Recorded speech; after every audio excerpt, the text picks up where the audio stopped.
বক্তারপুর মধ্যপাড়া লাল জামিয়া মসজিদের উদ্যোগে আজকের এই দ্বিতীয়তম বিশাল তাফসিরুল কোরআন মাহফিল, যারাই এই প্রোগ্রামকে বাস্তবায়ন করবার জন্য দিন রাত পরিশ্রম করেছে, কষ্ট করেছে, অর্থ দিয়ে, মেধা দিয়ে, শ্রম দিয়ে সহযোগিতার হাত বাড়িয়েছে, আল্লাহ সকলকে আজকের এই প্রোগ্রামকে ওয়াসিলা করে যেন মৃত্যুর পরে জান্নাতুল ফেরদাউসের উঁচু মাকাম নসিব করে দেয়। পড়েন সবাই আমিন।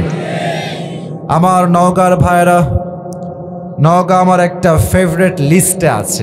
রাজশাহীতে যতগুলো জেলা আছে, নওগাঁর মানুষ সবচেয়েতে ভদ্র এবং সভ্য। না, এটা আজকে প্রথম বলছি না, আগেও বলেছি। অন্য অন্য জেলাও ভালো, খারাপ বলি নাই, তবে নওগাঁর মানুষ একটু নম্র ভদ্র, এটা খুব আমি খেয়াল করেছি। তো আমরা যারা নম্র ভদ্র আছি, এটা প্রমাণ আজকে করবো না ইনশাআল্লাহ সবাই। আল্লাহ সবাইকে শেষ পর্যন্ত দোয়া করে বাসায় যাওয়ার তৌফিক দান করো। পড়না আমিন। আমার কাছে সময় খুবই অল্প, 10 মিনিট নিব ভূমিকায়, বাকি 40 মিনিট আমি একটা সূরা থেকে তাফসীর পেশ করার ট্রাই করব, অ্যান্ড দেন আমি আমার আপন জায়গায়, আপনাদের আপন জায়গায়। আসলে আজকের এই প্রোগ্রামটা আমার রাখার কোনো কথাই ছিল না, তবে কমিটির ভালোবাসা, এখানে আমাদের সেলিম ভাই আছে, সুজন ভাই আছে, আমাদের সবাই পরিচিত ভাইয়ারা এরা, তো তাদের মাধ্যমে দাওয়াতটা কনফার্ম করেছি। আপনাদের ভালোবাসায় আজকে এসেছি। আমাকে 1 ঘন্টা সময় আজকে দেওয়া যাবে না ইনশাআল্লাহ? শুরুতে কয়েকটা কথা বলতে চাই ভূমিকায়। দেশ নিয়ে 2 মিনিট, যুবকদেরকে নিয়ে 8 মিনিট, বাকি 40 মিনিট তাফসীর হবে। কথা কি আমার ঠিকঠাক আছে নাকি? 2 মিনিট দেশকে নিয়ে 2টা কথা বলতে চাই। দেশটা কি এখন পরাধীন না স্বাধীন? তোমরা তো আস্তে কথা কেন, পরাধীন না স্বাধীন? আমার এই 2 হাত দেখেন তো, একজন যুবক এরকম 2 হাত পেতে দিয়ে বুকের তাজা রক্ত দিয়ে শহীদ হয়েছিল। যুবকটার নাম কি? শহীদ আবু সাইদ। সে তার জীবন দিয়ে প্রমাণ করেছে মুসলমানরা বেঁচে থাকলে বীর পুরুষের মতো বাঁচে, কাপুরুষের মতো নয়। দ্বিতীয় কথা, সে প্রমাণ করেছে আমার বুকে তোমরা গুলি চালাও, আমার বুকের তাজা রক্ত দিয়ে আমি শহীদ হওয়ার জন্য প্রস্তুত আছি, বাট আমার মাথা কখনো বাতিলের সামনে নত হবে না। যুবক ভাইরা, আমি চাই আগামীতে একটা নির্বাচন হবে, সুষ্ঠু নির্বাচন। তবে আমি এখানে রাজনীতি করবার জন্য আসি নাই, আমি আগে এটা ডিক্লেয়ার দিলাম, আমি কোনো রাজনৈতিক সংগঠনের সঙ্গে জড়িত নই। তবে আমি মনে করি প্রত্যেকটা ভদ্র ঘরের যুবকদের রাজনীতি করা দরকার। এই জন্য এই দেশকে চেঞ্জ করতে হলে রাজনীতি করেই চেঞ্জ করতে হবে। যুবক ভাইরা, ঠিক কিনা বলো? আমি 2টা দাবি পেশ করতে চাই আজকে নওগাঁর এই মাটিতে, মিডিয়ার সামনে, আমার নওগাঁ কলিজার টুকরা যুবক ভাইদের সামনে, মুরব্বীদের সামনে। 1, দেশে অনেক শাসক এসেছে, অনেক শাসক চলে গিয়েছে, অনেক দেখেছি আমরা। তবে আমাদের দাবি এবার 2টা। আমরা আগামীতে এই দেশে কোনো নারীকে ক্ষমতায় দেখতে চাই না। আপনারা সবাই দ্বিমত না একমত? 2 নাম্বার দাবি খুবই loud and clear, because time is too short, সময় কম, কথা অনেক বেশি। 2 নাম্বার কথা, শুধুই যে পুরুষ চাই ক্ষমতায়, ব্যাপারটা exactly it's not like that. আমরা এমন একজন পুরুষকে আগামীতে প্রধানমন্ত্রী হিসেবে দেখতে চাই, যিনি একই সময়ে এই দেশের প্রধানমন্ত্রী হবেন এবং তার যোগ্যতা এতটা হাইলি কোয়ালিফাইড হবে, আমাদের দেশের প্রধানমন্ত্রী একই সময়ে প্রধানমন্ত্রীও হবেন এবং তিনি চাইলে জাতীয় মসজিদ বাইতুল মুকাররমে দাঁড়িয়ে জুমার খুতবা দেওয়ার যোগ্যতাও রাখবে। এমন নেতা আমরা আগামীতে চাই কি চাই না? দেশের প্রধানমন্ত্রী যদি হয় জাতীয় মসজিদ বাইতুল মুকাররমের খতিব, ও নওগাঁর ভাইরা, সেই দেশে কি আর সুদ থাকবে? আস্তে কেন, সুদ থাকবে? ঘুষ থাকবে? চাঁদাবাজি থাকবে? ধর্ষণ থাকবে? পুরো দেশটাই সোনার বাংলাদেশ হয়ে যাবে, ঠিক কিনা বলে? আল্লাহ এমন দেশ গঠন করার তৌফিক সবাইকে দান করুক, পড়েন সবাই আমিন। যারা এসেছেন সবাইকে বলবো মাহফিলটাকে অবজার্ভ করার জন্য, just to observe this program. সবাই একবার ডানে বামে সবাই মিলে পুরো মাহফিলটা একবার সবাই দেখেন, সবাই দেখেন। ওকে সোনামণি এদিকে, এবার এদিকে, এই যে এদিকে। আমার অবজারভেশন যা বলছে, আজকের এই নওগাঁর মাহফিলে যত শ্রোতা এসেছে, আমার বিশ্বাস 90% বেশি কলিজার টুকরা যুবক ভাই আজকের মাহফিলে এসেছে। আল্লাহ যুবকদেরকে ইসলামের সৈনিক ওমরে ফারুক রাদিয়াল্লাহু তাআলা আনহুর মতো কবুল এবং মঞ্জুর করুক, পড়েন সবাই আমিন। আমি এই কোরআন থেকে 40 মিনিট তাফসীর পেশ করব, তার পূর্বে জাস্ট কয়েকটা মিনিট আমি যুবকদেরকে অ্যাড্রেস করে কিছু কথা বলতে চাই। আমি আমার মা বোনদের জন্য অ্যাড্রেস করে কিছু কথা বলতে চাই। বলা যাবে নাকি যাবে না? সবাই একটা কাশি দেন। নারায়ে তাকবীর। আমাকে একজন যুবক সেই দিন জিজ্ঞেস করছে, হুজুর অতীতে অনেক খারাপ ছিলাম, জুয়া খেলেছি, নেশায় আসক্ত ছিলাম, পর্নোগ্রাফি দেখতাম, হারাম রিলেশনশিপে ছিলাম, বাট সব কিছু ভুলে আমি আল্লাহর রাস্তায় নতুন জীবন শুরু করতে চাই। আমি আমার নতুন জীবন শুরু করব কেমনে? তোমরা আমার ওয়াজের এই 5টা মিনিট আমাকে সময় দিয়ে দিল দিয়ে শোনো। আমার বিশ্বাস এই 5টা মিনিটের বক্তব্য, এই যে এরা মার খাবে আমার হাতে, মার খাবা না। এই যে কমিটির ভাই, আপনি পেছনে যান, পেছনে কথা না ভাই, এটা করো না ভাই প্লিজ, তোমাদের পায়ে আমার হাত। আর না, আমাকে 5টা মিনিট মনোযোগ দিয়ে শুনবেন যুবক ভাইরা। রাজি আছেন তো সবাই ইনশাআল্লাহ? আমি আলোচনা শুরুই করছি যুবকদের জন্য কিছু ইনস্ট্রাকশন দিয়ে। আমি আমার আলোচনার ভূমিকা দিচ্ছি। অতীতের জীবনকে ভুলে নতুন একটা দিনদার জীবন, আল্লাহর রাস্তার জীবন, একটা সুন্দর জীবন শুরু করতে আমরা সবাই চাই কি চাই না? যারা অতীতের খাতাকে মুছে ফেলে নতুন জীবন শুরু করতে চান, তাদের জন্য আজকে আমি অধমের ছোট্ট কয়েকটা কথা।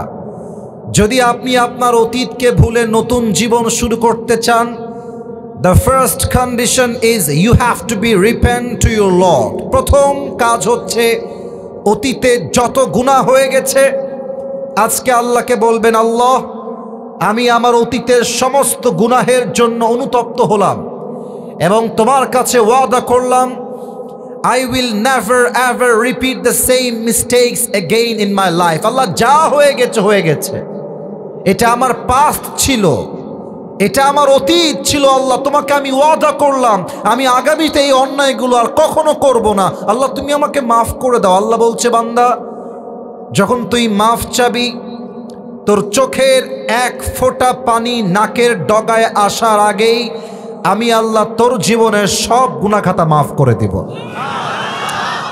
লা তাকনাতু Mir রাহমাতিল্লাহ, never lose hope from the mercy of your Lord. যত গুনাহ হয়ে যাক রবের রহমত থেকে নিরাশ হয়ে যেও না।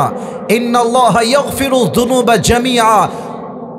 হাত তোলো, রবের কাছে তওবা করো। আল্লাহ বলছে, বান্দা তওবা করতে দেরি, আমি আল্লাহর ক্ষমা করতে দেরি হবে না। সুবহানাল্লাহ পড়েন। So tawbah is the first step for a person who intends to walk in the path of religion. যদি কেউ আল্লাহর রাস্তায় ফিরে আসতে চায়, প্রথম শর্তই তওবা। নওগাঁর প্রিয় ভাইরা, প্রথম শর্ত কি?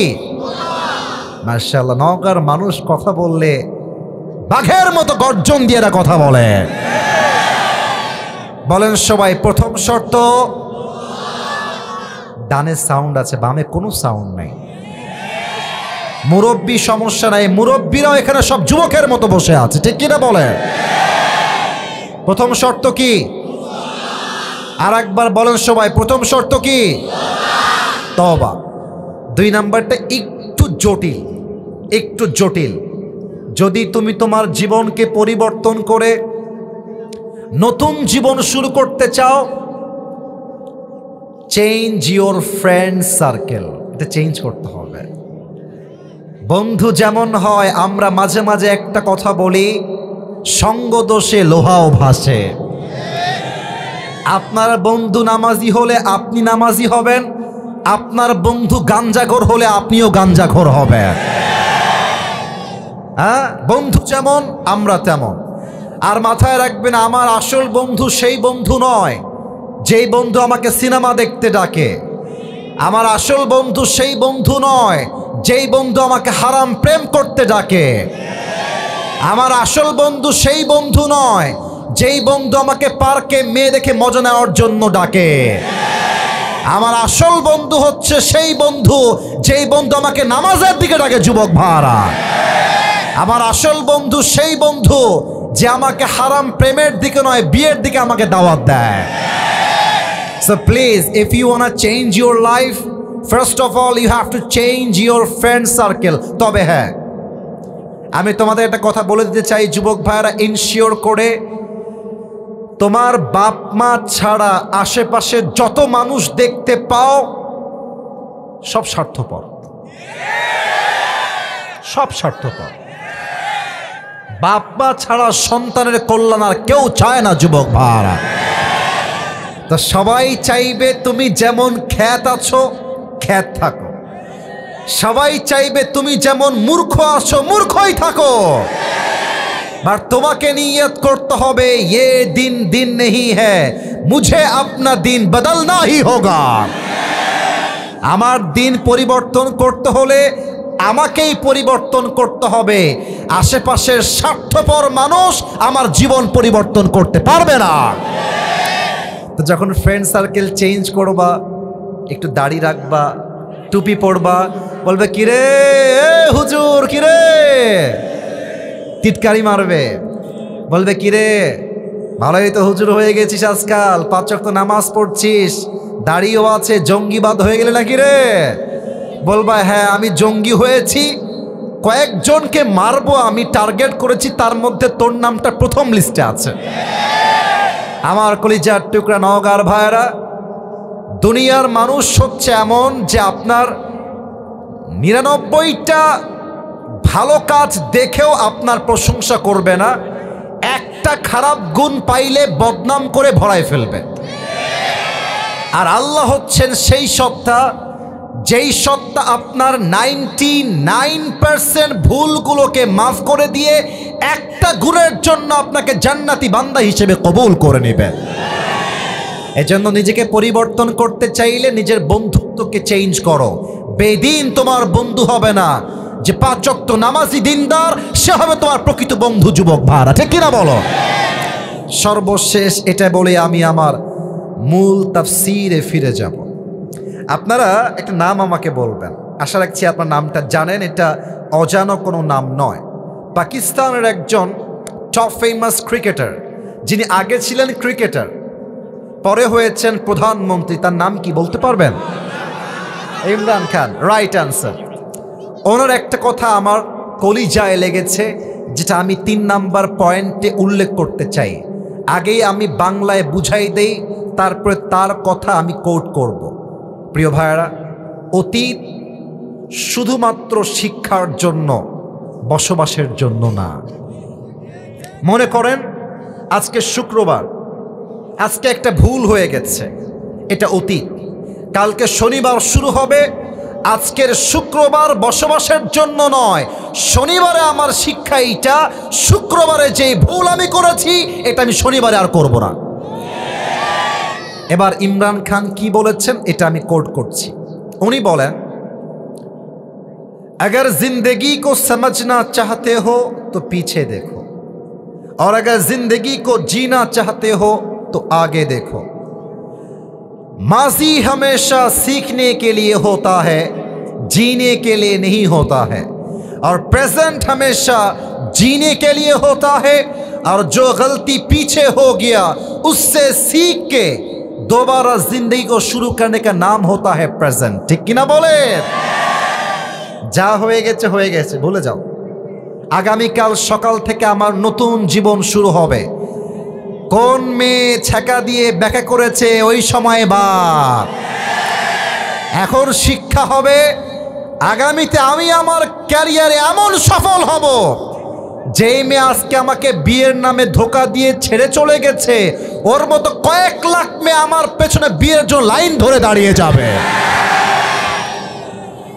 আল্লাহ আমাদের সবাইকে জীবন পরিবর্তন করার তৌফিক দান করে। পড়েন সবাই আমিন। আসুন আমরা তাফসীরে ফিরে যাই। আজকে বিবাহিত এসেছেন কারা কারা হাত তোলেন? বিবাহিত, রে বিবাহিত তো অনেক এসেছে, হাত নামান, হাত নামান। এবার যাদের বউ নাই, কষ্টে আছো শীতকালে, তারা হাত তোলো। ইন্না লিল্লাহ। আপনাদের কারো বউ নাই? আস্তাগফিরুল্লাহ, ইন্না লিল্লাহি ওয়া ইন্না ইলাইহি রাজিউন। আমি মাঝে মাঝে একটা কথা বলি যুবকদের জন্য, যাদের বউ নাই তাদের জীবনে কিছুই নাই যুবক ভাইরা। আর এই শীতকালে যুবকদের শীত দূর হবে কম্বল দিয়ে না, ল্যাপ দিয়ে না, একমাত্র বউ দিয়ে যুবকদের শীত দূর হবে। আব্বা বোঝে না রে, আব্বা বোঝে না। আল্লাহ আব্বা জানদেরকে সঠিক বুঝ দান করে। পড়েন সবাই আমিন। তিনটা তাকবীর দিবেন। প্রথম তাকবীর দিবেন বিবাহিত ভাইরা, দ্বিতীয় তাকবীর দিবেন সিঙ্গেল ভাইরা। আমি দেখতে চাই কার গায়ের জোর কত ভালো। বিবাহিত ভাইরা একটা কাশি দেন, বিবাহিত ভাইরা কাশি দেন। সিঙ্গেল আজকে হেরে যাবে রে। দেখা যাক কারা জিতে। বিবাহিত ভাইরা তাকবীর দিবেন, সিঙ্গেল না কিপ কোয়াইট, কিপ সাইলেন্ট, চুপ থাকেন।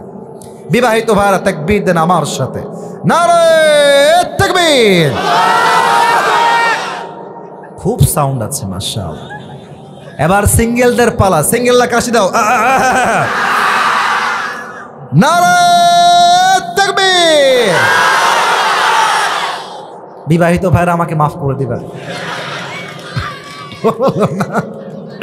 সিঙ্গেলরাই জিতে গেছে।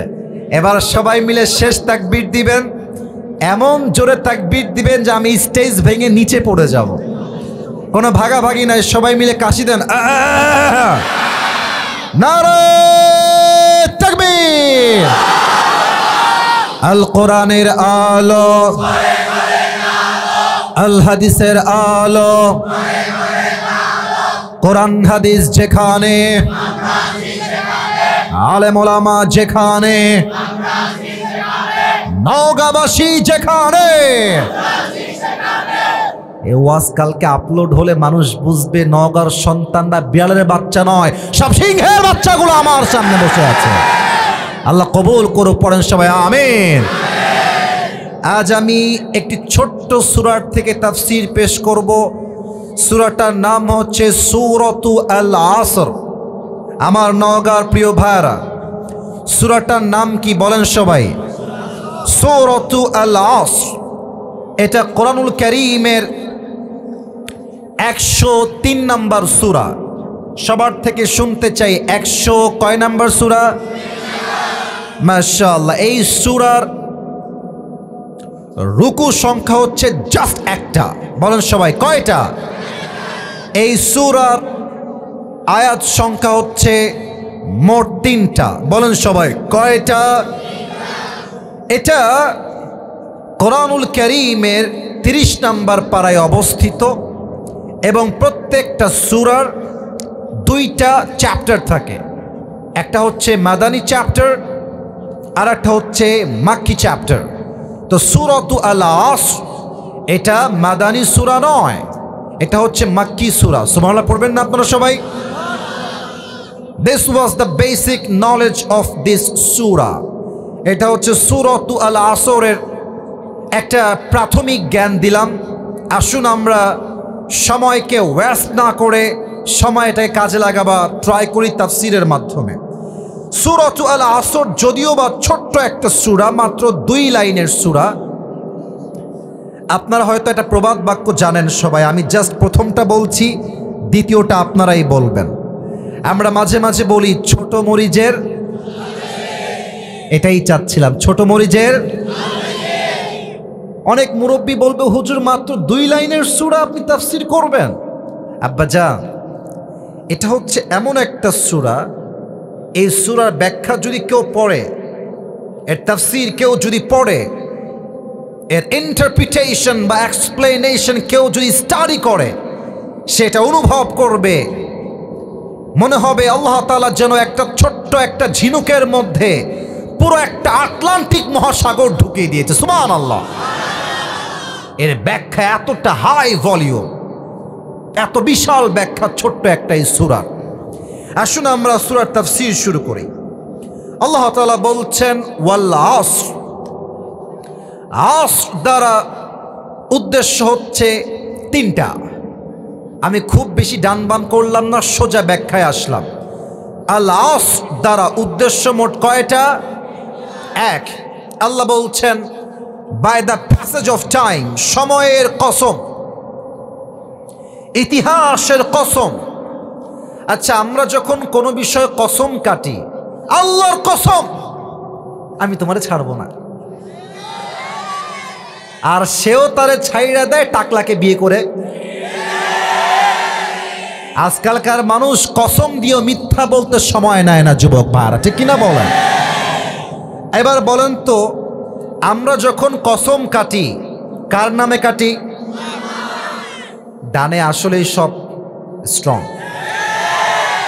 বলেন সবাই, বামের ভাইরা, কার নামে কসম কাটি আমরা?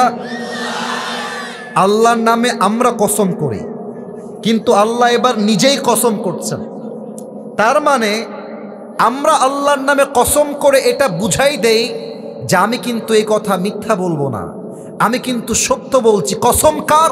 আমার রবের কসম। তাহলে আল্লাহ যখন কোনো জিনিস দিয়ে কসম করবেন, জিনিসটা কি কম দামি হবে না বেশি দামি হবে? বেশি দামি হবে। আল্লাহ বলছে সময়ের কসম। এই পৃথিবীতে সবচাইতে গুরুত্বপূর্ণ হচ্ছে সময়, আর মানুষের কাছে সবচাইতে অবহেলিত বিষয়ের নামও হচ্ছে সময়। নিঃশ্বাস নিলাম, কথা বলছি, আরো 1 সেকেন্ড শেষ। এক একটা মিনিট পার হচ্ছে, প্রত্যেকটা যুবক মুরব্বী মা বোন এক একটা সেকেন্ড পার হচ্ছে, আমরা কবরের দিকে আর একটা ধাপ সামনে এগিয়ে যাচ্ছি। আল্লাহ বলছেন সময়ের কসম। 1 নাম্বার, আল আসর দ্বারা সময় উদ্দেশ্য। আচ্ছা, 2 নাম্বারটা বোঝাতে হলে আমাকে একটা এক্সাম্পল দিতে হবে। আল আসর মানে হচ্ছে নিংড়ানো, চিপড়ানো। আচ্ছা, লুঙ্গি ধুয়েছেন, লুঙ্গি তো লুঙ্গি আপনি চিপড়াবেন না আপনি? আচ্ছা, এটার উদ্দেশ্য চিপড়ানো কেন? এটা আমার হাতে কি? বোতল। বল, এটার নাম কি? মনে করেন আমার কাছে এরকম লম্বা লম্বা 2টা আম আছে, 2টা আম। আমি কি চাইলে এই বোতলে আমটা আস্ত ঢুকাইতে পারবো? না। যদি আমি চাই যে আমের স্বাদটা আমি নিব, তাহলে আমি আমটাকে ব্লেন্ডার করে, 2টা আমকে ব্লেন্ডার করে আমের যেই নির্যাস আছে, যেই রস আছে, 2টা আমের সব রস আমি একটা বোতলে ভরতে পারবো। তো আল্লাহ বলছে, বান্দা তুই তো পুরো কোরআন পড়বি না, তোর কাছে তো সে সময় নাই, আমি আল্লাহ জানি আগের থেকে। তুই যেন পুরো কোরআন না পড়তে পারলেও ছোট্ট একটা সূরায় তুই পুরো কোরআনটা পেয়ে যাস। একটা সূরা পড়লে যেন পুরো কোরআনটাই পড়া হয়ে যায়। তাই পুরো কোরআনের সমস্ত নির্যাসকে আমি আল্লাহ তাআলা সূরা আল আসরের মধ্যে প্রবেশ করাই দিয়েছি। এটা হচ্ছে সেই কোরআন, এটা হচ্ছে সেই সূরাত আল আসর। 3 নাম্বার উদ্দেশ্য হচ্ছে আল আসর দ্বারা আসরের নামাজের সময়। আপনি খেয়াল করেন, ফজর থেকে জোহর লম্বা সময়, জোহর থেকে আসর আরেকটু কম লম্বা সময়, কিন্তু আসর থেকে মাগরিব খুবই কম সময়। আল্লাহ বলছে, এই বান্দা, আসরের নামাজের সময়ের কসম, সময় খুবই অল্প। আয় আয় আয়, শুনে যা, আমি কি বলি শুনে যা, সন্ধ্যা হয়ে যাবে, আয়। আসরের কসম। এই হচ্ছে 3টা তাফসীর আমি পেয়েছি। আল্লাহ কি বলছে দেখেন, আল্লাহ বলছেন ইন্নাল ইনসানা লাফি খুসর। এখানে আসছে আল ইনসান, এটা হচ্ছে আলিফ লাম ইস্তিগরাকি। মুসলমান, হিন্দু, বৌদ্ধ, খ্রিস্টান। আল্লাহ বলছেন পুরো পৃথিবীর মানুষ আজকে ক্ষতিগ্রস্তের শামিল। আমি বোঝাবার জন্য জাস্ট একটা এক্সাম্পল দিব। আজকালকার নারীরা অধপতনের এতটা চূড়ান্ত পর্যায়ে গেছে, আজকালকার মেয়েরা বোরকা পরে পর্দার জন্য নয়, হারাম প্রেম করবে, বাপ মায়ের থেকে লুকায় করবে, বোরকাকে তারা হাতিয়ার হিসেবে ইউজ করে। যুবক ভাই, ইন্নাল ইনসানা লাফি খুসর, সব মানুষ হচ্ছে ক্ষতিগ্রস্ত। তো মেয়েরা কেন ক্ষতিগ্রস্ত? নাম্বার ওয়ান, মেয়েরা পর্দা করে আল্লাহর জন্য নয়, নিজেকে প্রেম করে বাপের থেকে মায়ের থেকে আড়াল করবার জন্য। ঠিক না বলে? দুই নাম্বার, আর একটা এক্সাম্পল আমি আমার প্রিয় বোনদের জন্য বলতে চাই। মেয়েরা ক্ষতিগ্রস্ত কেন? মেয়েদের ডিমান্ড অনেক বেশি। অনেক বিবাহিতরা আমাকে মেসেজ দেয়, হুজুর আমার বউয়ের যে ডিমান্ড, আমি ওকে ডিভোর্স দিয়ে দেবো, ওকে আমি রাখবো না। এক ছেলে আমাকে সেই দিন, হাসবেন না, এটা হাসির কথা না, যুবকরা যদি বিয়ে না করো বুঝবা না, বিয়ে করলে বুঝবা কত ধানে কত চাল। এক যুবক বলছে, আমার বউ সেদিন আমাকে বলছে যে জান তুমি জানো আমার বান্ধবীর জামাই তাকে আইফোন 16 প্রো ম্যাক্স কিনে দিয়েছে, তুমি কি জানো? প্রিয় ভাইরা, এটার দ্বারা উদ্দেশ্য গল্প নয়, বউ বুঝাচ্ছে অমকের জামাই তাকে দিয়েছে, তুমি আমাকে কবে দিবা? ইভেন মেয়েদের এত চাহিদার জন্য হাজার হাজার যুবক হারামের চাকরি করতে বাধ্য হয়। যুবক ভাইরা, তবে বিবাহিত মেয়েদের চাহিদাই বেশি তা না, বলতে লজ্জা পাচ্ছি যুবক ভাইরা। টু বি অনেস্ট, সব মেয়েকে আমি কখনো এক পাল্লায় মাপি না, তবে কিছু মেয়েদের চাহিদা এত বেশি, এরা আইফোন 16 প্রো ম্যাক্স পর্যন্ত কক্সবাজার পর্যন্ত চলে যায়। আল্লাহ এদেরকে হেদায়াত দান করুক, পড়েন সবাই আমিন। আল্লাহ বলছেন ইন্নাল ইনসানা লাফি খুসর, পৃথিবীর সমস্ত মানুষ ক্ষতিগ্রস্তের শামিল। এর মাঝে মেয়েরাও বলো, যুবক ভাইরা আছে না নাই? আচ্ছা, মুরব্বীরা ক্ষতিগ্রস্তের শামিল কেন? মুরব্বীরা, আমি আপনাদের পায়ে হাত রেখে কথা বলছি, পায়ে হাত। আমি আপনাদের কারো শত্রু নই, প্রত্যেকটা মুরব্বী হচ্ছে আমাদের কলিজার টুকরা, নয়নের মণি। যুবক ভাইরা ঠিক কিনা বলে? আমি এই যে এখনই মাহফিল থেকে আসছিলাম, যখন রাস্তায় আমি দেখছি মুরব্বী আব্বা জানরা চায়ের দোকানে বসে বাম পায়ের উপরে ডান পা তুলে দিয়ে, আচ্ছা বলেন, হাসবেন না, আমি কি মিথ্যা বললাম না সত্যি বললাম? প্রমাণ চান? আমি বলি, আমি যদি এখন ওয়াজ বাদ দিয়ে এখান থেকে নেমে যাই স্টেজের বাহিরে, যদি আমি হেঁটে বেড়াই মাঝখান দিয়ে, আমি কয়েকজনের পকেটে হাত দিব, আমি গ্যারান্টি দিয়ে বলবো কারো পকেট থেকে না, কারো পকেট থেকে অবশ্যই একটা বিড়ির প্যাকেট বের হবে। আল্লাহ বলছেন ইন্নাল ইনসানা লাফি খুসর, পৃথিবীর সমস্ত মানুষ ক্ষতিগ্রস্তের শামিল। তিন নাম্বার, আমি আমার যুবক ভাইদেরকে অ্যাড্রেস করে একটা কথা বলতে চাই। দেখো, আমি মনে করি এখনকার যুবকদের নষ্ট হওয়ার সবচেয়ে বড় কারিগর হচ্ছে অ্যান্ড্রয়েড ফোন আর স্মার্টফোন। যুবক ভাই, এটা যে কত মারাত্মক আমি আপনাদেরকে বোঝাইতে পারবো। রাত বাজে 11টা, আপনি বেডে গিয়েছেন, যে গিয়েই ঘুমায় যাব, ঢুকলেন টিকটকে, ঢুকলেন ফেসবুকে, ঢুকলেন ইউটিউবে, মাথা রেখেছিলেন বেডে রাত 10টার সময়, রাত 4টা বেজে যায়, তবুও আপনার ফেসবুকে স্ক্রল শেষ হয় না। এই স্মার্টফোনের আসক্তি থেকে বের হওয়ার দরকার। যুবক ভাইয়ারা বলো, সবাই আছে না নাই? আল্লাহ বলছেন দুনিয়ার সমস্ত মানুষ ক্ষতিগ্রস্তের শামিল, তবে 4 গুণ যেই ব্যক্তির মাঝে আছে তাকে সফল ব্যক্তি হিসেবে ঘোষণা দিয়েছে একজন। আওয়াজ দিয়ে বলেন সবাই, তিনি কে? এই 4টা গুণ মুখস্থ শুনতে চাই সবার থেকে। নাম্বার 1, ইল্লাল্লাযীনা আমানু, except those who have faith। 1 number, আল্লাহ বলছেন সফল হলো তারা ঈমান এনেছে যারা। কদ আফলাহাল মুমিনুন, আল্লাহর কাছে সফলতার মাপকাঠি হচ্ছে ঈমান। যার ঈমান আছে, টাকা নাই, পয়সা নাই, বাড়ি নাই, গাড়ি নাই, নওগাঁর সবচাইতে গরিব ঘরের সন্তান, আল্লাহ বলছে বান্দা তুই যতই গরিব হ, ঈমান যেহেতু আছে তুই আমার কাছে সবচাইতে কাছের এবং প্রিয় বান্দা। সুবহানাল্লাহ। একটু ব্যাখ্যা না করলে ঈমানের মর্মার্থ বুঝে আসবে না। আমাদের বাংলাদেশের রাজধানীর নাম কি? উত্তরটা একটু আস্তে হয়ে গেছে। বাংলাদেশের রাজধানীর নাম কি নওগাঁর ভাইরা? ঢাকায় একটা জায়গা আছে, নাম হচ্ছে গুলশান, নাম শুনেছো? উত্তরা নাম শুনেছেন? তারপরে বসুন্ধরা, যমুনা ফিউচার, ধানমন্ডি নাম শুনেছেন? যারা গিয়েছো তারা খুব ভালো করে এই পয়েন্টটা বুঝবা।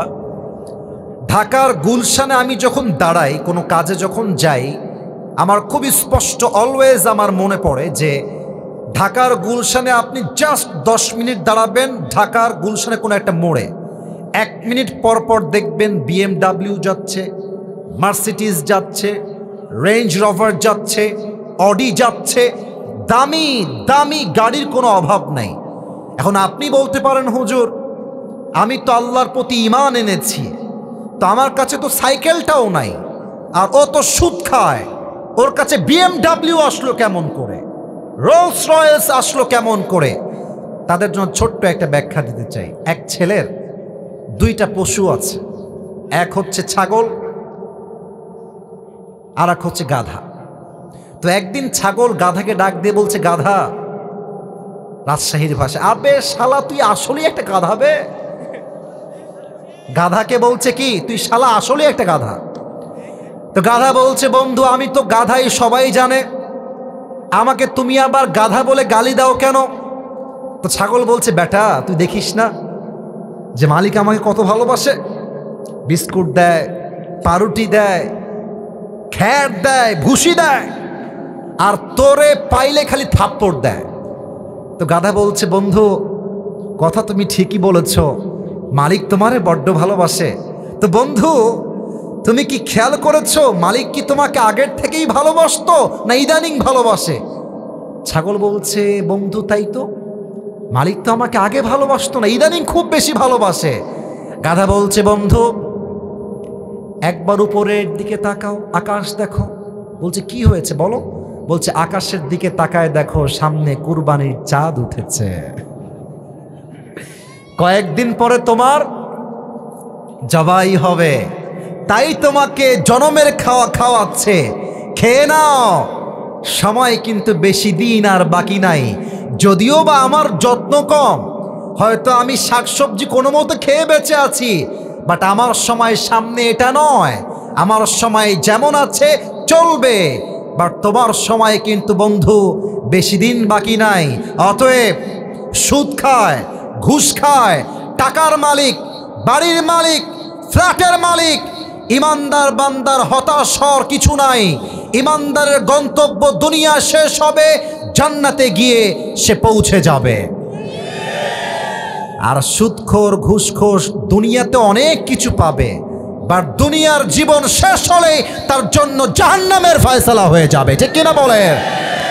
এজন্য আল্লাহ বলছেন, ইল্লাল্লাযীনা আমানু, আল্লাহর কাছে সফল বান্দা হলো সেই বান্দা যার হৃদয় ঈমান আছে 1 সত্তার উপরে। তিনি কে? 1 নাম্বার। 2 নাম্বার, ওয়া আমিলুস সলিহাত, and those who do good deeds, যারা ভালো আমল করে। এটার ব্যাখ্যা বোঝার জন্য ছোট্ট একটা এক্সাম্পল দেই। মনে করেন আমি আসিফ হুজুর এখান থেকে বের হয়ে গেলাম, বের হয়ে আপনাদের নওগাঁর সদরের সবচেয়ে বড় মডেল মসজিদে গিয়ে 80 রাকাত নামাজ পড়লাম তাহাজ্জুদ। এটা কোনো কমন ফ্যাক্ট না, আমাদের দেশের নেতারাই 80 রাকাত তাহাজ্জুদ পড়ে, কিন্তু তারা এখন বাংলাদেশ না ইন্ডিয়ায় পালিয়ে গিয়েছে। তো আমার কথা হচ্ছে, আপনি যদি এতই তাহাজ্জুদ গুজার হন, আপনার দিল্লি ভাগতে হয় কেন যুবক ভাইরা? 80 রাকাত নামাজ পড়লাম, 12টার সময় শুরু হয়েছে নামাজ, 4:30-এর সময় শেষ হয়েছে। 80 রাকাত নামাজ পড়ার পরে মাথায় চিন্তা আসছে, কি রে আমি তো ওযু করি নাই। বলেন 80 রাকাতের কোনো দাম আছে? আচ্ছা, আমার ডানে আমার মুরব্বী আব্বাজান বসে আছেন। উনি মাহফিল থেকে বের হয়ে ওযু করলেন, সুন্দর করে পবিত্র হলেন। পবিত্র হয়ে একমাত্র কেবলামুখী হয়ে আল্লাহর সন্তুষ্টির জন্য 80 রাকাত নয়, 2 রাকাত আদায় করলেন। এবার বলেন, আমার 80 রাকাতের দাম বেশি না মুরব্বির 2 রাকাতের দাম বেশি? কেন? এটা বেশি আমল নয়, এটা ভালো আমল। 29 নম্বর পারা 1 নম্বর পৃষ্ঠা সূরাতুল মুলকের 2 নম্বর আয়াত আল্লাহ তাআলা বলছেন, আল্লাযী খালাকাল মাউতা ওয়াল হায়াতা লিয়াবলুয়াকুম আইয়ুকুম আহসানু আমালা। আমি আল্লাহ জীবন দিয়েছি, মরণ দিয়েছি, জাস্ট চেক করতে চাই তোমাদের মাঝে কে কত ভালো আমল করে আমার কাছে ফিরে আসে। সুবহানাল্লাহ পড়েন সবাই। আল্লাহর কাছে বেশি আমলের দাম নাই, হাদিসটা সবার মুখস্থ। আখলিস দীনাকা ইয়াকফিকা আল আমালুল কলিল। এই বান্দা, 100 রাকাত লাগবে না, 2 রাকাত পড়, ইখলাস নিয়ে পড়। 100 রাকাতের চাইতে 2 রাকাতটা আমি আল্লাহর কাছে সবচাইতে দামি হয়ে যাবে। ঠিক কিনা বলেন? আচ্ছা বলেন, যেই মাটিতে বসে আছেন এই কবরে যখন আপনাকে রাখা হবে, বাপ দাদার পরিচয় দিয়ে ছাড় পাওয়া যাবে? যাবে যাবে যাবে যাবে? একটা হাদিস বলছি, শেষ হাদিস। বলেন তো, নবীজির সবচেয়ে কাছে কলিজার টুকরা মেয়ের নাম কি ছিল? কেন ভয় পান? কেন ভয় পান? বলেন, নাম ছিল কি? রাদিয়াল্লাহু তাআলা আনহা। আর একটা প্রশ্ন করতে চাই, মুরব্বীরা, যুবকেরা অ্যাক্টিভ হন, জোরে উত্তর দেন। বলেন তো, ফাতেমার স্বামীর নাম কি ছিল? আলী রাদিয়াল্লাহু তাআলা আনহু। বাচ্চারাও পারে। শেষ প্রশ্ন, আশা করছি সঠিক উত্তর পাবো সবার থেকে। ওনাদের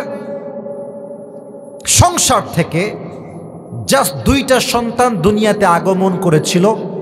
1 নাম্বার হাসান, 2 নাম্বার মাশাআল্লাহ, I got the right answer from all the people. 1 number Hasan, 2 number. ভালো আমলের দাম কত বেশি এটা বোঝাবার জন্য এটা আমার শেষ ঘটনা, এটা আমার শেষ হাদিস।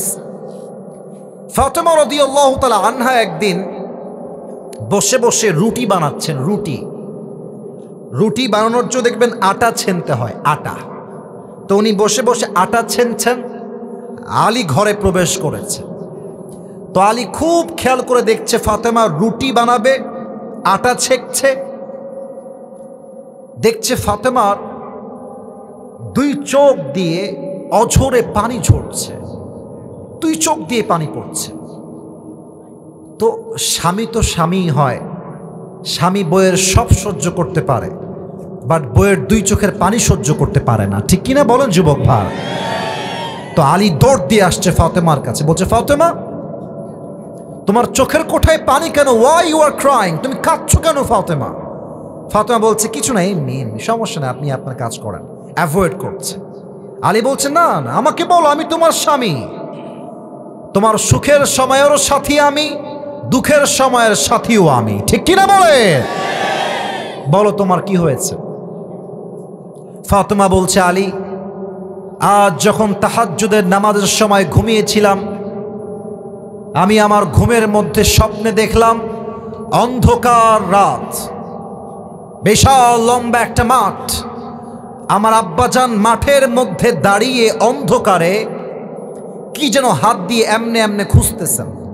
আমি গেলাম, আব্বাজান, what you are searching for? আপনি কি খুঁজতেছেন আমাকে বলেন। আব্বা আমার দিকে তাকিয়েছে, আরে ফাতেমা, তুমি কই থেকে আসলা? আমি তো তোমাকেই খুঁজতেছিলাম। তো জোরে পড়েন সবাই মিলে সুবহানাল্লাহ। আব্বাজান, আমি এখানেই আছি, বলেন কি লাগবে আপনার? এবার আল্লাহর হাবিব ডাক দিয়ে বলছে, ফাতেমা, তুমি দুনিয়ার জমিনে আর বসবাস করো না, আমি বড্ড একা, তুমি আমার কাছে চলে আসো। এই কথা নবীজি বলেছেন, আর ফাতেমার ঘুমটা সাডেনলি ভেঙে গেছে। উনি ভাবছেন, স্বপ্নে আমি কি দেখলাম? এইটা আমার আব্বা আমাকে কবর থেকে ডাকছে, এর ব্যাখ্যা কি? যারা এখানে বসে আছেন স্বপ্নের ব্যাখ্যা শোনান। যদি আপনাকে আপনার বাবা কবর থেকে ডাকে যে বাবা তুমি আমার কাছে চলে আসো, যদি আপনাকে আপনার মা কবর থেকে ডাকে যে বাবা তুমি আমার কাছে চলে আসো, এই স্বপ্নের ব্যাখ্যা এসেছে আপনার হায়াত বেশি দিন আর বাকি নাই। এটা হচ্ছে স্বপ্নের ব্যাখ্যা। তো আমাদের ব্যাখ্যা ভুল হলে হতেও পারে, বাট নবীজি যে কবর থেকে ডাকছেন, নবীর ডাকা কি কখনো ভুল হতে পারে নওগাঁর ভাইরা? না, হতে পারে না। এটা ফাতেমার স্বপ্ন শুনে আলী বুঝে গিয়েছে যে আমার বউটা হয়তো আর বেশি দিন দুনিয়াতে থাকবে না। এবার আলী নিজেও কান্না শুরু করে দিয়েছে ফাতেমার সাথে। ফাতেমা বলছে আলী থামেন, কাঁদছেন কেন? কুল্লু হাইয়িন মাইয়িত, প্রত্যেকটা জীবিত মানুষকে একদিন মৃত্যুর স্বাদ গ্রহণ করতে হবে, কেউ ভাগতে পারবে না, আমিও পারবো না। আলী থামেন, স্টপ। আলী বলছে ফাতেমা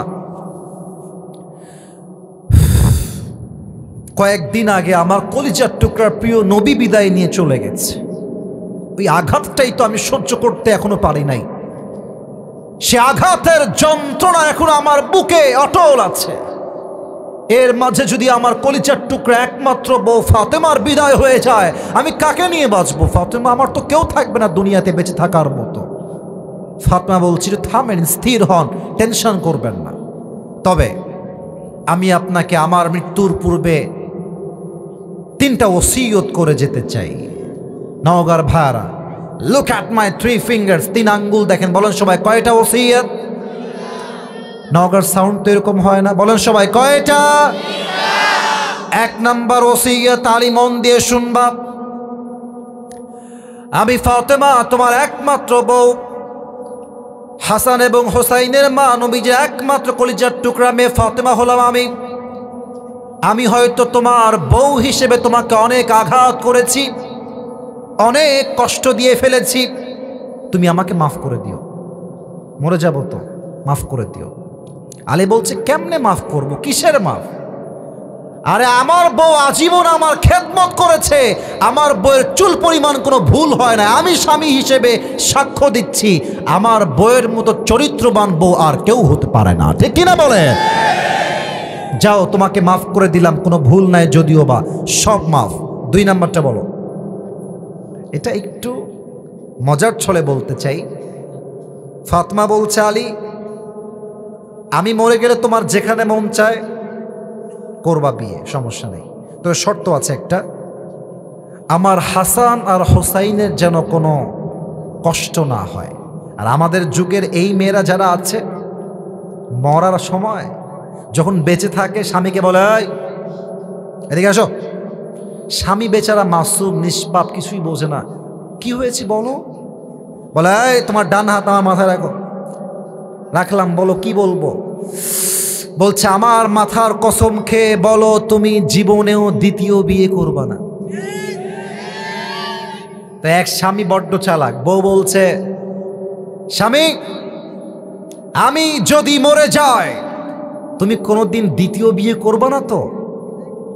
तो स्वामी बोलছে बीवी तुम क्या बात कर रहे हो, अगर तुम मर जाओगे तो मैं पागल बन जाऊंगा और पागल जो चाहे वही कर सकता है। बोलছে বউ তুমি কি বললা, তুমি মরে গেলে আমি পাগল হয়ে যাব আর পাগল যা মন চায় তাই করতে পারে, ঠিক কিনা বলে? তার মানে মাঝে মাঝে প্রশ্ন যেমন হয় উত্তর তেমন হওয়ার দরকার আছে, ঠিক কিনা? তালি বলছে ঠিক আছে, আমি যদি কখনো বিয়ে করি এমন কোনো মেয়েকে বিয়ে করব যেই মেয়ে তোমার হাসান আর হোসাইনকে আগলে রাখবে নিজের সন্তানের মতো। ঠিক আছে যাও, ডান। 3 নাম্বারটা বলো, লাস্ট অ্যান্ড ফাইনাল। ফাতেমা বলছে আলী আমার মৃত্যুর পরে আমার জানাজার ইমাম হবেন আপনি, আর মুসল্লি হবে হাসান আর Hossain, and nobody is allowed to come there, কেউ সেখানে আর আসতে পারবে না। আলী বলছে ফাতেমা তোমার প্রথম ওসিয়ত মানতে রাজি আছি, দ্বিতীয় ওসিয়ত মানতেও রাজি আছি, 3 নাম্বারটা আমার দ্বারা হবে না, আমাকে মাফ করে দাও। এটা পারবো না। নবীজির একমাত্র কলিজার টুকরা মেয়ে ফাতেমা দুনিয়ার থেকে বিদায় নিবে, আর সাহাবা একরাম জানাজে অংশগ্রহণ করবে না, এটা আমি আলীর দ্বারা বরদাস্ত হবে না। ফাতেমা, আমাকে তুমি মাফ করে দাও, এটা আমার দ্বারা সম্ভব না। আমার বোনেরা যারা এসেছেন, বোনেরা, কলিজার মায়েরা, বোনেরা, মেহেরবানি করে আপনারা এই মুহূর্তে কানটা খাড়া করান, মনোযোগ দিয়ে শোনেন। ফাতেমা বলছে, আলী আমি ওসিয়তটা কেন করছি, ট্রাই টু আন্ডারস্ট্যান্ড প্লিজ, একটু বোঝার চেষ্টা করো। আমি ফাতেমা আমার জীবনে নবীর আদেশ অনুযায়ী এমনভাবে পর্দা মেনটেন করেছি, এই মদিনার মক্কার আরবের কোনো যুবক বলতে পারবে না ফাতেমা কি কালো না ফর্সা, ফাতেমা কি মোটা না চিকন, ফাতেমা কি হাইটে লম্বা না গুঠু। আমার পর্দা এতটা সেফটির সাথে ছিল, মদিনার কোনো যুবক আমার দেহের একটা চামড়ার অঙ্গ পর্যন্ত দেখতে পারে নাই।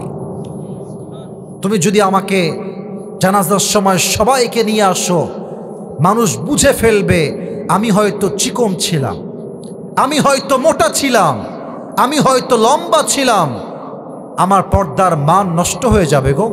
তুমি কাউকে ডাকতে যেও না, তুমিই থেকো, আর হাসান হোসাইন থাকলেই এনাফ, এটাই এনাফ। আলী বলছে ঠিক আছে, বউ যেহেতু বলেছে, পুরুষ মানুষ সব ফেলতে পারে, বউয়ের কথা ফেলতে পারে না, তো বলছে ঠিক আছে যাও, রাজি হলাম। আলী বের হয়ে গেলেন, এসেই শুনলেন ফাতেমা শেষ, দুনিয়ার থেকে বিদায় নিয়ে চলে গেছে। লম্বা কথা, লম্বা হাদিস, অত ব্যাখ্যায় যাব না। বলেন তো, লাশের যে খাটিয়া, খাটিয়া 3 পা থাকে না 4 পা থাকে? রাইট আনসার, জোরে বলেন, 3 পা না 4 পা? সামনের ডান দিকে ধরেছে আলী, প্রথম খাটিয়া, পেছনের 2টা, একটা ধরেছে হাসান আর একটা ধরেছে হুসাইন, একটা পা খালি। মর্মান্তিক হাদিস। আলী যখন হাঁটছে আর ভাবছে একটা মাত্র নবীজির মেয়ে, যার দ্বারা নবীর বংশ বিস্তার হয়েছে, জান্নাতের সমস্ত নারীদের সর্দারিনী ফাতেমা রাদিয়াল্লাহু তাআলা আনহার লাশ যাচ্ছে, বাট তার খাটিয়ার একটা পা ধরবে। কেউ কি দুনিয়াতে নেই? কাউকে যে ডাকবে, ডাকতেও পারছে না, ডাকলেই তো ওসিয়ত ভেঙে যাবে। মনটা খারাপ, সামনের দিকে হাঁটছে, হঠাৎ করে দেখছে দূর থেকে এক সাহাবী, ইসমুহু আবু যর গিফারি রাদিয়াল্লাহু তাআলা আনহু, দৌড় দিয়ে আসছে আলীর দিকে। আলী দেখে ভয় পেয়ে গেছে, আরে যদি এসে বলে এই আলী এটা কার লাশ, এটা কি ফাতেমার লাশ, আমি যদি ওসিয়ত রাখতে বলি যে না না এটা ফাতেমার লাশ নয়, এটা অন্য কারো লাশ, মুসলমান সব বলতে পারে, জবান দিয়ে মিথ্যা বলতে পারে না। আর যদি বলি ফাতেমার লাশ, তবে তো আমার স্ত্রী 3 নাম্বার যে ওসিয়তটা ছিল, একমাত্র 3 জন থাকবে, আর কেউ অ্যালাউড না, ওসিয়ত তো ভেঙে যাবে। কি উত্তর দিব? আলী টেনশনে চেহারা লাল হয়ে গেছে। আবু যর গিফারি দৌড় দিয়ে এসে খাটিয়া বাম পা ধরেছে আর বলছে, আলী এত চিন্তা করো না, টেনশন নাই, কিছুই ভাঙে নাই, আমাকে আল্লাহ তোমার কাছে পাঠিয়ে দিয়েছে। ধরো খাটিয়ার কাঁধ ধরো। 4 জন মিলে গিয়ে লাশটাকে কবরের পাশে রেখেছে। যখন লাশটা কবরে নামাবে, আবু যর গিফারি ভাবছে মনে মনে, কার লাশ নামাবো আজকে কবরে? মন বলছে এটা সাধারণ কোন নারীর লাশ নয়, এটা নবীজির একমাত্র কলিজার টুকরা মেয়ে ফাতেমার লাশ, সাইয়্যিদাতু নিসাই আহলিল জান্নাহ। এটা এমন একজন নারীর লাশ, যেই নারী হবে জান্নাতের সমস্ত নারীদের নেতা, সর্দারিনী। এটা এমন একটা মেয়ের লাশ, যেই মেয়ে হচ্ছে আমাদের যেই যুবকদের নেতা, আল হাসান ওয়াল হুসাইন সাইয়্যিদা শাবাবি আহলিল জান্নাহ, জান্নাতের সমস্ত যুবকদের সর্দার হাসান এবং হোসাইনের মায়ের লাশ। এটা কোনো সাধারণ লাশ নয়। বুকটা গৌরবে ফুলে গিয়েছে। কবরকে বলছে, এই কবর, খবরদার, ফাতেমার লাশ তোমার কবরে দাফন করলাম, খবরদার। ফাতেমার সঙ্গে যেন এক চুল পরিমাণ কোনো খারাপ ব্যবহার না করা হয়। সঙ্গে সঙ্গে আল্লাহ কবরের জবানকে খুলে দিলেন। কবর বলছে, এই আবু যর গেফারি, কার সঙ্গে কথা বলছো তুমি? এটা কবর, এটা 3.5 হাত মাটির ঘর। এখানে বাপের পরিচয় দিয়ে কাজ হবে না, মায়ের পরিচয় দিয়ে কাজ হবে না, নেতার পরিচয় দিয়ে কাজ হবে না। এই কবর তার সঙ্গেই ভালো ব্যবহার করবে যার কাছে আছে ভালো আমল। আস্তে ঠিক বললেন কেন? জয় বলেন, কথা ঠিক আছে কিনা বলে। আল্লাহ বলছেন ওয়া আমিলুস সলিহাত, যারা ভালো আমল করবে। 3 নাম্বার ওয়াতাওয়াসাউ বিল হক, যারা হকের পথে দাওয়াত দিবে। 4 নাম্বার ওয়াতাওয়াসাউ বিস সবর, যারা সুখে দুঃখে সবর করবে। এক সত্তার উপরে আওয়াজ দিয়ে বলেন সবাই, তিনি কে? আমার তো মনে হয় ডান থেকে নিয়ে এই পুরো মাহফিলে যারা আমরা এসেছি, আমার মনে হয় আমরা সবাই মধ্যবিত্ত পরিবারের সন্তান। তোমরা যারা আমাকে চেনো, আমার ওয়াজে আমি একবার বলেছিলাম মধ্যবিত্ত পরিবারের সন্তান মানেই এক একটা ব্র্যান্ড। যুবক ভাইরা, সাইকেল দিবেন চলবে, বাইক দিবেন চলবে, কার দিবেন চলবে, বলবেন হেঁটে আসো তাও আমার চলবে। ভাত দিবেন, ডাউল দিবেন চলবে, ভাত দিবেন, ভর্তা দিবেন চলবে, ভাত দিবেন আর কিছুই দিবেন না, 1 গ্লাস পানি আর একটা মরিচ দিবেন, পান্তা ভাত হলেও আমার চলবে, কারণ আমি মধ্যবিত্ত পরিবারের সন্তান। অতএব যারা মধ্যবিত্ত পরিবারের সন্তান হয়েও ধৈর্যের পরিচয় দিবে, আল্লাহ বলছেন ইন্নামা ইউওয়াফাস সাবিরুনা আজরাহুম বিগাইরি হিসাব, কিয়ামতের দিন আল্লাহ তাদেরকে বিনা হিসাবে জান্নাত দিয়ে। পড়েন সবাই সুবহানাল্লাহ। আল্লাহ সবাইকে 4টা আমল অনুযায়ী জীবন চালাবার তৌফিক দান করুক। পড়েন সবাই আমিন। সবাই 2 হাত তোলেন, সবাই বামের ভাইরা ডানের ভাইরা সবাই 2 হাত তোলেন, বলেন সবাই হুজুর। না, হুজুরটা আসতে হয়ে গেছে। আচ্ছা সবাই একটা কাশি দেন। আমার পরে কেউ কথা বলবে আর? আচ্ছা বলেন সবাই হুজুর। আর কিছু না, আর কিছু না, আমি অ্যালাউ করবো না, কারণ আমার সময় নেই, আমাকে যেতে হবে। তাহলে আমি দোয়া করবো না, আপনার কথা বলবেন। কোনটা হবে? হয় দোয়া নয় আপনার কথা বলে শেষ করে দিবেন, যে কোনো একটা। আচ্ছা আমি গেলে বলবে, ঠিক আছে। তাহলে আমি আর দোয়া করবো না, এখানে যে হাত তোলাচ্ছি এটাই শেষ কথা। দোয়া করতে হবে।